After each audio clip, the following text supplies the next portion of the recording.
En hace minutos entonces estábamos desarrollando este especial que tenemos hoy a propósito de los 40 años de la tragedia de Armero. Atención a este título, Armero, 40 años, 40 historias. Y por eso para mí es un gusto, es un honor además saludar a esta hora a mi colega, compañero, periodista, escritor, Mario Villalobos Osorio, que está conmigo a esta hora en Noticias Caracol en Vivo. Mario, colega, bienvenido. Pablo, un abrazo muy grande a todas las personas que a esta hora están sintonizadas con Noticias Caracol en vivo. Y nada, pues aquí estamos hablando de un libro que es un ejercicio de memoria y de recuperación periodística para demostrar documentalmente lo que fue un secreto a voces durante 40 años, y es que esta era una tragedia anunciada y que hubo una negligencia bestial del Estado. ¿Por qué era una tragedia anunciada? ¿Por qué hubo esa negligencia que tanto se ha mencionado hoy a propósito de esta conmemoración?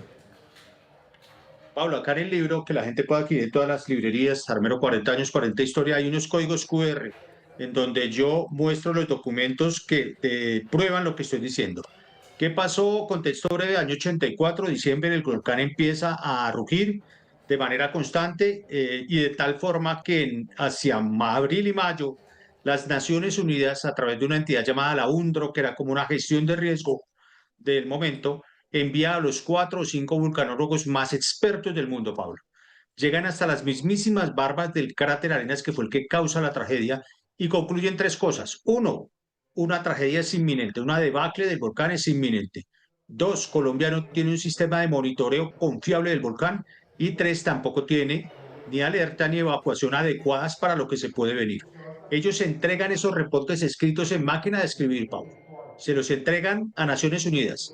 Y Naciones Unidas se preocupa tantísimo que el 26 de junio del 85, es decir, a 5 meses prácticamente de la tragedia, le ofrecen a Colombia oficialmente por canales diplomáticos lo siguiente: una carta a la Cancillería colombiana en la que le dicen, mire, usted está a punto de que esto ocurra. ¿Cuándo y de qué dimensión? No le puedo decir. La naturaleza es impredecible, pero no tiene ni sismógrafos, ni alerta, ni evacuación. Si usted quiere, le dice la ONU a Colombia, si usted quiere, yo se los envío ya. ¿Qué necesito? Una solicitud formal y se los envío. Esa carta llega el 25 de junio, Pablo. Se engaveta un mes completo en la Cancillería y al cabo de ese mes la Cancillería empieza a hacer consultas con una cantidad de entidades, consultas innecesarias, porque el volcán rugía todos los días, porque había una fumarola que llegaba hasta Venezuela, porque olía a azufre, porque había temblores a diario.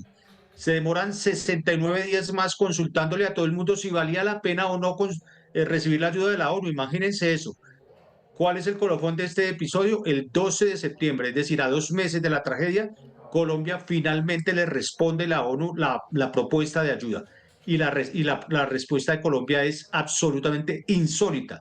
Colombia le dice a la ONU, ojo, ojo lo que responde Colombia, le dice, ya analizamos su propuesta, nos interesa, mande los equipos, mande los expertos, mande los técnicos, hagamos todo eso, pero lo pagan ustedes. De ese tamaño la negligencia del Estado, Pablo, y era un secreto a voces desde hacía muchísimos años y hasta ahora se puede probar documentalmente en todos este tipo de archivos que yo pude recuperar luego de 40 años de olvido por parte del Estado. Por eso son fundamentales estos archivos que están plasmados en este libro, Mario, pero yo quisiera preguntarle algo. 40 años después, ¿hay tan solo alguna persona que haya respondido por esa negligencia que se presentó en ese momento? Absolutamente ninguna, Pablo. En su momento solo fue condenado disciplinariamente por la Procuraduría, fallo que confirmó el Consejo de Estado, el entonces gobernador del Tolima, Eduardo Alzate García, quien fue acusado de negligencia y de omisión del cumplimiento de sus funciones. ¿Por qué? Ahí había en el fondo, mucha gente relata, una pelea política. El gobernador era conservador, el alcalde de Amero, Ramón Rodríguez, era liberal, y le pasaba pidiendo ayuda todo el tiempo. Mire que el volcán se va a venir, mire que vamos a tener una inundación. ¿Y sabe cómo le llamaban al alcalde de Armero en la gobernación del Tolima a los funcionarios? Le decían el loquito del volcán. No hubo responsabilidad de ningún funcionario público de alto nivel ejecutivo, del ejecutivo, ni regional ni nacional, pero tampoco hubo una sola persona detenida por los saqueos que se produjeron. Le quiero contar que las víctimas relatan cómo los ladrones se metieron a saquear los cadáveres para robarles anillos, relojes, pulseras, todo lo que había. Profanaron los cadáveres. No contentos con ello, se metieron a las casas a robar todos los enseres. Y cuando ya no había nada que robar, Se robaron las casas mismas, Pablo. Se robaron las puertas, las ventanas, los inodoros, los lavamanos, los lavaplatos. No hubo una sola persona presa por eso. ¿Cuál fue el siguiente delito grave? Miles de personas se colaron a las listas de personas damnificadas. El dato es contundente en números. El censo de 1985 decía Armero tiene 29.000 personas y más o menos unas 3.000 de población flotante que eran cultivadores de algodón. Estamos hablando más o menos de 33.000 personas. Hubo 23.000 muertos oficialmente. ¿Qué quiere decir? Que habría 10.000 sobrevivientes, ¿verdad? Pues Sí. Resurgir, que fue la entidad encargada de hacer la atención humanitaria, carnetizó 28.000 personas, Pablo, que le relatan a uno de los armenitas sobrevivientes. Dicen, Mario, aquí llegaban gente del eje cafetero, bayunos, paisas, bogotanos e incluso afrocolombianos del Pacífico y se hicieron pasar por gente de Armero y les dieron carnet, les dieron ayudas y les dieron casas. Mientras tanto, los verdaderos armeritas, Pablo, que estaban con 5, 6, 7 fracturas y duraron 4 o 5 meses en el hospital, cuando regresaron a su pueblo o a lo que quedó de su pueblo, ya no había plata, ya no había ayudas. Eso habla de la doble tragedia que vivimos constantemente en Colombia, que no nos habíamos recuperado de la toma y retoma del Palacio de Justicia.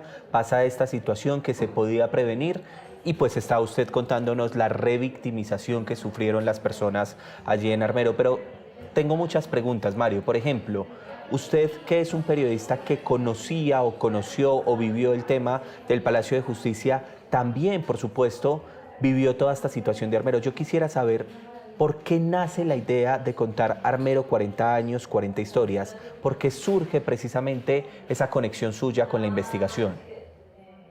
Pablo, yo era estudiante de noveno grado, tenía 15 añitos cuando ocurrió la tragedia, pero detrás del libro hay una motivación personal. Mi abuela materna, quien yo amé entrañablemente, era nativa de Ambalema, Tolima, muy cerquita a Armero, a 20 minutos, y ella me relataba que su papá la llevaba cuando era niña a Armero a ser una niña feliz, a comer golosinas, a ir al parque, porque Armero era el pueblo referente del norte del Tolima, al punto que en esa época ya se hablaba de que se iba a hacer un nuevo departamento llamado el departamento del norte del Tolima con capital Armero. Pues bien, cuando mi abuela ya por cuenta de un accidente cerebrovascular está bastante mal, en uno de sus últimos días me dice, no te olvides que tú tienes una promesa de contar lo que pasó en Armero y cómo mis memorias de niña se quedaron bajo el barro y muchos de mis amigos murieron ahí. Ahí nace la historia, Pablo, y esa es la motivación personal, pero además, ya en terreno, ver la forma en que han sido revictimizados los armeritas me indicó que yo estaba por el camino correcto y que esa era una historia que había que contar. ¿Y cómo empieza entonces usted a contar esa historia? Es decir, ¿cuál es su primer paso para arrancar, digamos, con toda esta, si me permite la expresión, locura de retratar nuevamente lo que había pasado en el país? La expresión es así, fue una locura, Pablo. Fue 2 años de trabajo en terreno, 7 viajes a Armero, cada viaje de 7, 8 días, 130 entrevistas en terreno, 15 gigas de documentos recopilados, analizados, 12 libros completos tuve que leer para tener contexto de lo que había pasado. Y lo que me conmovió más como reportero, yo llevo 35 años ejerciendo este oficio tan lindo, y lo que más me conmovió ver fue ver el dolor de la gente, no lo olvidan, Pablo. Así como veíamos ahorita a Juan Roberto hablar con la gente a punto del colapso y a punto del llanto, así me pasó a mí. Y lo que era más terrible, mucha gente lloraba en las entrevistas mías en terreno, hubo una señora que se desmayó, y hay una cosa que me rompía el corazón, Pablo, y era que mucha gente me decía, Mario, mire, yo le cuento la historia mía, pero por favor en el libro no vaya a colocar mi nombre, no consigne mi nombre porque a mí me da pena que la gente en Colombia sepa lo que a mí me pasó. Es como si ellos sintieran que tienen la culpa cuando realmente la culpa fue del Estado y de esa negligencia tan terrible. Claro que sí. Mario, ¿cuál es la historia detrás de Omaira, que es un símbolo de la tragedia? Usted que ha podido retratar todo esto, es decir, detrás de lo de Omaira, por ejemplo, con esa conexión que tuvo con la persona que estuvo filmándola durante esos 3 días, ¿por qué además ella se vuelve ese símbolo de la tragedia? Cuéntenos un poco de Omaira. Contexto breve, Pablo. ¿Por qué Omaira se vuelve famosa o digamos el símbolo de la tragedia? Porque en el sitio donde ella estaba distante 100 metros del helipuerto a donde llegaban todos los reporteros traídos por la fuerza pública. Entonces se bajaban y lo primero que veían enfrente a 100 metros era la historia de Omaira. Yo la abordo desde dos voces, desde la voz de Evaristo Canete, que es el camarógrafo español que hace esas imágenes icónicas, y desde la voz de Fidel Díaz, que es el socorrista que anima a ella, que no la deja desfallecer y la mantiene, digamos, viva 60 horas con la esperanza de que sobreviva.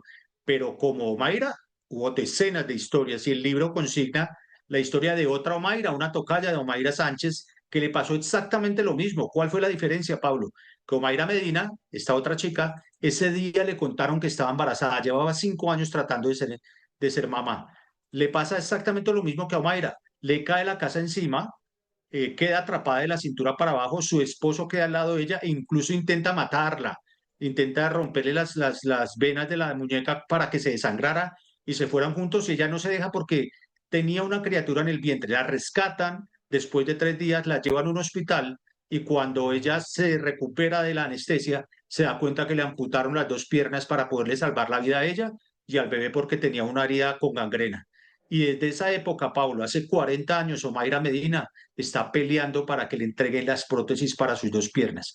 Las historias son infinitas y el dolor es del mismo tamaño, infinito. Es decir, que Omaira Medina en este momento, ¿dónde vive, Mario? En el mismo Armero Guayabal y vive increíblemente, Pablo. Trabaja a través de una ventana que hay en ese cuarto porque tiene su movilidad reducida.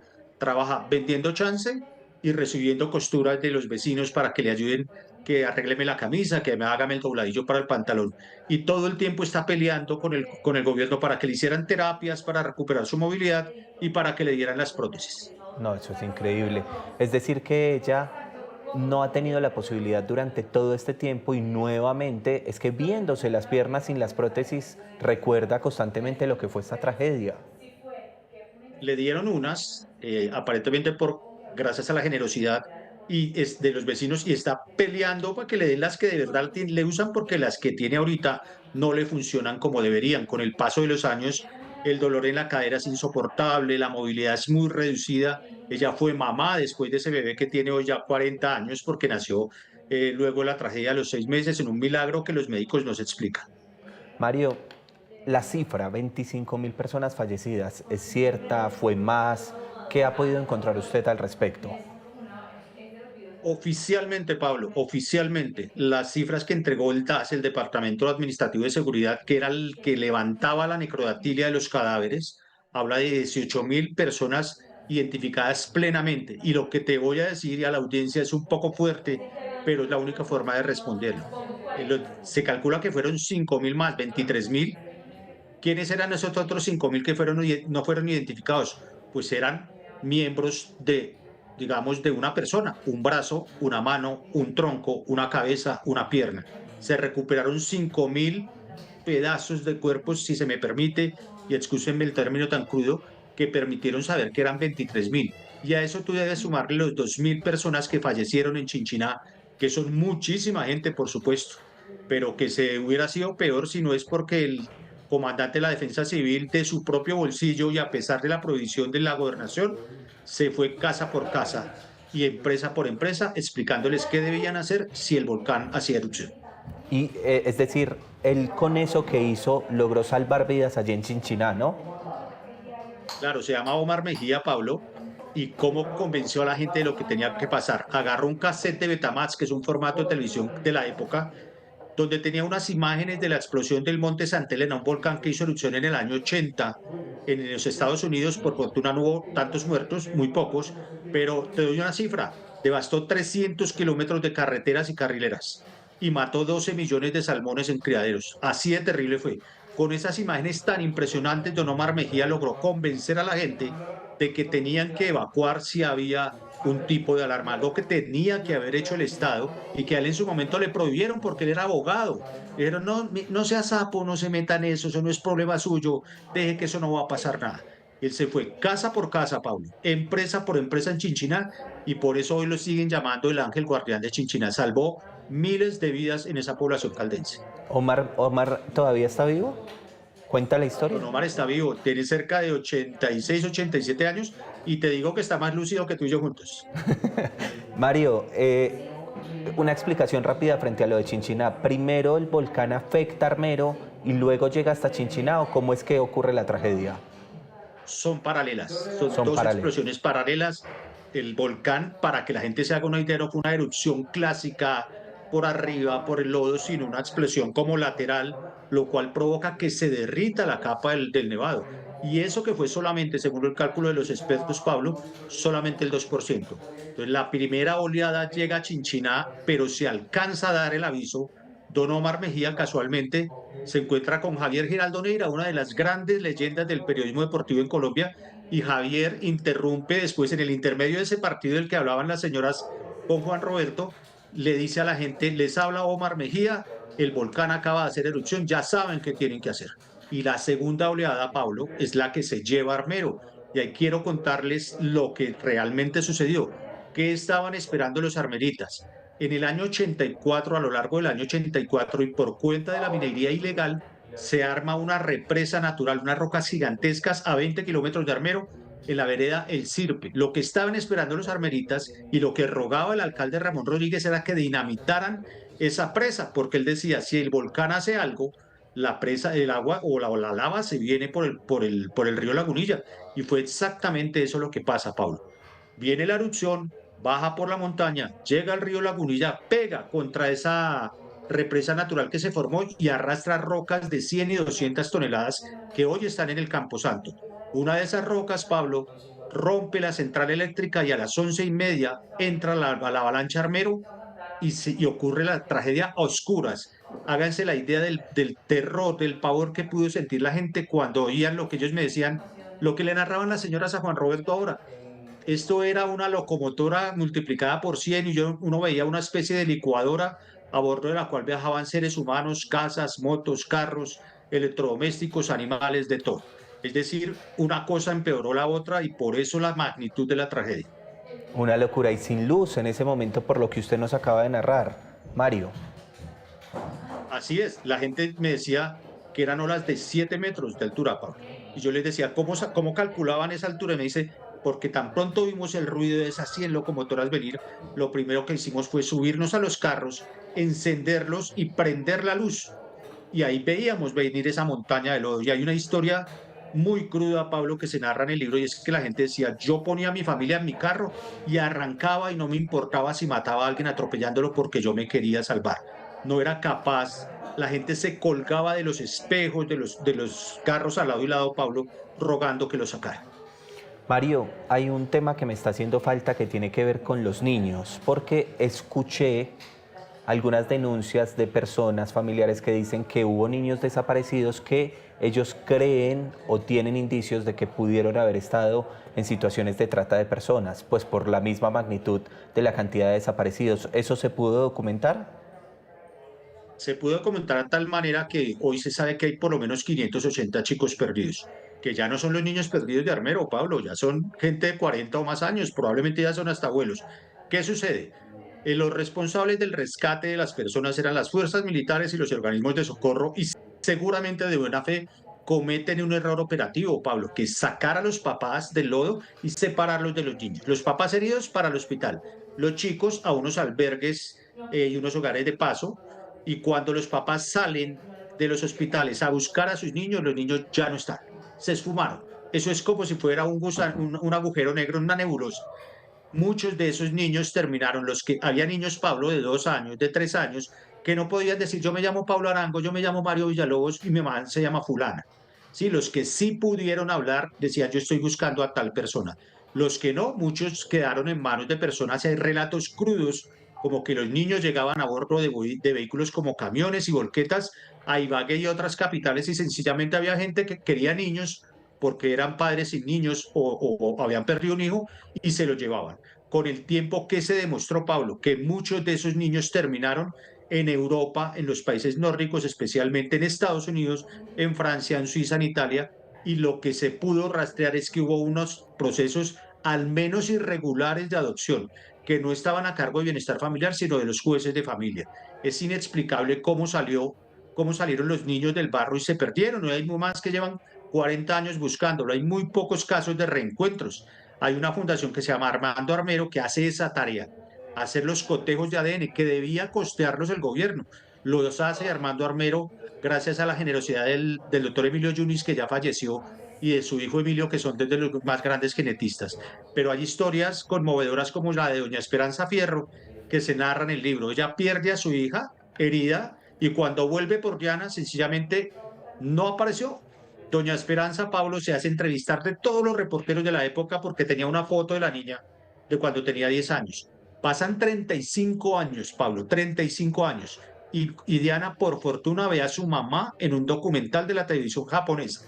La identifica, logra contactarse con Armando Armero, viene y vuelve a abrazar a su mamá. Y cuando ella empieza a jalar la pita de cómo la sacaron del país, logra averiguar que la sacaron de un hogar de bienestar familiar en Pereira y se la vendieron a un matrimonio de alemanes y terminó viviendo en Suiza. Pero esa es una de las pocas historias, Pablo, que se pueden conocer. Pero es evidente que alguna generación completa de niños se perdieron y hoy nadie da razón de ellos y el Estado hasta ahora está dando los primeros pasos en el sentido correcto de explicarle a los papás lo inexplicable. ¿Dónde están mis hijos? ¿Dónde está mi niño? Doña Claudia Ramírez, por ejemplo, vio a su niño en una toma de televisión de la época que dura 7 segundos. Reconoció a Andrés Felipe Cubides 7 segundos en un video y el chico no aparece después de 40 años. No, no, no, no, Mario, increíble eso que usted me está contando. Usted me acaba de decir sobre, por ejemplo, la decisión del ICBF de desclasificar los documentos, etcétera. Son decisiones, y aquí viene mi pregunta, Mario. Todo esto después de 40 años, después de tantas tragedias, de tanta lucha de las víctimas, ¿usted no cree, Mario, que es, digamos, como una reacción tardía ante tantas denuncias acumuladas de la revictimización de las personas de Armero? Totalmente, Pablo. Lo que pasó hoy es histórico. El bienestar familiar y el término técnico no es desclasificar porque no es información secreta, sino pone al público el famoso libro rojo de Armero. ¿Qué era el libro rojo de Armero? En su momento, una funcionaria de Regional Tolima de Bienestar Familiar, de su propio bolsillo, toma fotos de los niños, consigna algunos datos, los pone en un libro y lo mandan pasar y es de color rojo y se creció la leyenda urbana que ese era un catálogo para ofrecer niños a las bandas de tratas de personas. Hoy Familiar tiene exhibido en Armero ese libro para que la gente lo vea y se dé cuenta que eso era mentira. Es decir, hubo muchas leyendas urbanas en torno al tema. Y la revictimización es clarísima, Pablo, pero clarísima. O el Estado jamás ha respondido, jamás les ha puesto la cara. Hoy se firmó felizmente un memorando de entendimiento entre Bienestar Familiar y la Fundación Armando Armero, que es la que tiene los datos de 584 chicos, para ver cómo empiezan ese trabajo conjunto, a ver si dentro de pocos meses, ojalá días, podemos ver mamás abrazando a sus hijos que han esperado durante 40 años. Mario, una cosa final y queda uno con la sensación de que es interminable esta entrevista. O sea, de verdad quisiera poderle preguntar y preguntar porque son muchas dudas, pero en una palabra o en una frase, usted 40 años después, ¿qué piensa de lo ocurrido con Armero? Un dolor infinito, Pablo, y una indignación que es tan terrible que ni siquiera se compara, no es ni el 1% de lo que puede sentir un abuelo armerita de 70 u 80 años que sale hoy al casco urbano del nuevo pueblo que se llama Armero Guayabal y no tiene con qué comer, Pablo. Se robaron miles de millones de pesos. Déjame cerrar con esto que es muy rápido. La otra gran revelación documental del libro es un expediente judicial que yo recuperé de 1122 páginas que revela cómo la Cruz Roja, por decirlo muy suave, cometió indelicadezas con el manejo de las ayudas. Las motobombas como la que hubiera podido salvar a Mavera Sánchez terminaron en manos de los traquetos del Caquetá. Las ambulancias haciendo campaña presidencial para Virgilio Barco y de ahí para allá lo que se puedan imaginar. ¿Qué pasó con todo eso? No pasó nada. No hubo una sola persona ni condenada ni capturada porque el proceso penal lo dejaron prescribir. Es una indignación a lo largo de 40 años con un agravante todavía más terrible, Pablo, y es que la memoria de Armero no se ha recuperado. Hay una ley de honores sancionada desde el 2013 que ordena con un documento COMPES presupuestos y ejecución en el Camposanto. Si tú entras hoy al sistema de planeación nacional, dice que el avance de la ley es del 80%. Y tú viste por dónde caminó Juan Roberto hoy, en ese muladar al que le llaman Camposanto, que está repleto de excrementos de murciélago todos los santos días. Mario, ¿cómo podemos conseguir el libro? Pablo, el libro está en todas las principales librerías del país, en la página de Penguin Libros Colombia, en la Nacional, en la Panamericana, en la Lerner, y vienen en formatos físico, PDF y también en audiolibro narrado por mí. Todos los documentos los pueden conseguir ahí adentro en los códigos QR. Y para los chicos de tu generación y los que vienen debajo que nunca vieron la magnitud de la tragedia, en mis redes sociales, @Marito Villalobos, con herramientas de inteligencia artificial, yo reconstruí cómo fue la tragedia. Las vamos a compartir a través de Noticias Caracol en vivo y en las redes para que ustedes se den cuenta la magnitud de lo que pasó. La inteligencia artificial nos hace una aproximación a lo que ve, pero ese dolor no se sacude del alma, lo tienen pegado a los huesos. Pablo, la indignación, el llanto, la tristeza, la frustración, la revictimización, porque además, como si fuera poco, nunca hubo un control adecuado en temas de salud mental, de atención en salud mental. Hubo armenitas que terminaron locos en los campamentos donde vivían, que son iguales a los que tienen los palestinos en Gaza. Hubo drogadicción, prostitución, asesinatos, incluso mamás que les regalaban sus hijos a la guerrilla porque no tenían que darles de comer. Mario, esta es de verdad la pregunta final. Usted con lo que ha hecho, con este libro, con lo que nos ha contado hoy en esta entrevista tan memorable, ¿usted le está cumpliendo a su familiar, a su abuelita? A donde quiera que esté, y aquí se me rompe la voz. Ella sabe, ella sabe que yo cumplí lo que pude, Pablo. Es apenas un grano de arena para cumplir con la memoria de ella, pero sobre todo para cumplir con la memoria de 23.000 personas que están debajo de sus recuerdos de tantas cosas. La gente dirá si hice el trabajo, ustedes los colegas dirán si valió la pena. Yo espero que mi abuela, donde quiera que esté, me diga, Patojo, hiciste el trabajo. Eso es lo que yo espero. Estamos muy orgullosos de usted, Mario. Muchas gracias por habernos acompañado en este espacio. Un abrazo, Pablo. El oficio y el cariño nos van a reencontrar siempre por los caminos del oficio más grande del mundo. Y a ustedes, gracias por el espacio, la generosidad y a la gente la invitación para que lean el libro y se den cuenta que no es tanto como nos lo contaron, sino como lo sufrió la gente en Armero.